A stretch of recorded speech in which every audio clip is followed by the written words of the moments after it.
Hi అండి. ఈరోజు carrot meal maker ఎలా చేయాలో చెప్తాను చూడండి. ఇదిగోండి క్యారెట్ అండి 1/4 కేజీ, టమాటా ఒకటండి, ఒక ఉల్లిపాయ అండి, చూడండి మీల్ మేకరు ఎలా చేయాలో చెప్తాను. ఇదిగోండి క్యారెట్, టమాటా, ఎర్రగడ్డ అండి, కుక్కర్లో వేసి ఉడకబెట్టాలండి. ఇదిగోండి కొంచెం వాటర్ వేసుకున్నాను. ఇది ఒక విజిల్ ఉడికితే చాలండి. ఎందుకండి పసుపు కొంచెం అండి, కారం 1 స్పూను,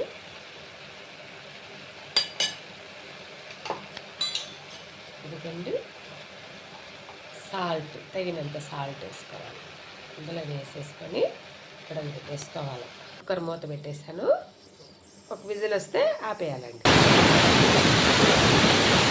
ఇదిగోండి మిల్ మేకర్ సాల్ట్ వేసుకొని వాటర్లో ఇలాగా మెత్తగా పిండి పెట్టుకునేయాలి.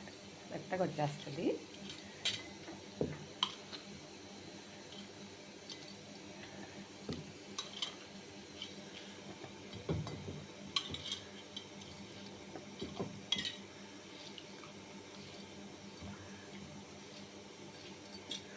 చూడండి మెత్తగా వచ్చింది.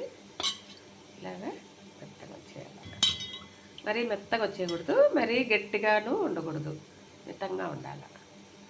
ఎలా చేయాలో చెప్తాను. ఎందుకండి కడాయి పెట్టి ఒక కొంచెం ఆయిల్ అండి,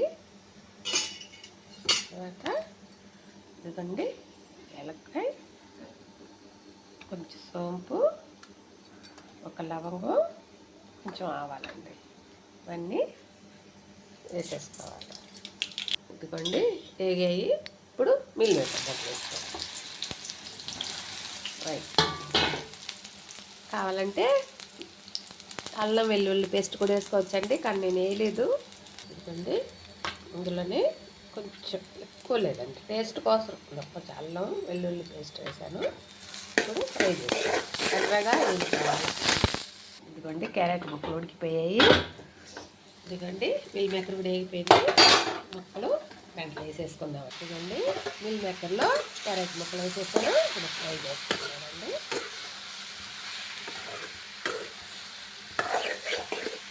ఫ్రై కాదు, ఇది కూరలాగా చేస్తాను, బాగుంటుంది. అన్నంలో కలుపుకొని తినచ్చు. ఇదిగోండి రెండు బాగా వేగాయి. ఇప్పుడు కొంచెం వాటర్ వేసుకుందామండి. ముద్దగా వస్తుంది, అన్నంలోకి తినచ్చు. వద్దనుకుంటే అలాగ ఫ్రై లాగా కూడా చేసుకోవచ్చు. ఫ్రై చేసుకుంటే పప్పులోకి కానీ అలా బాగుంటుంది.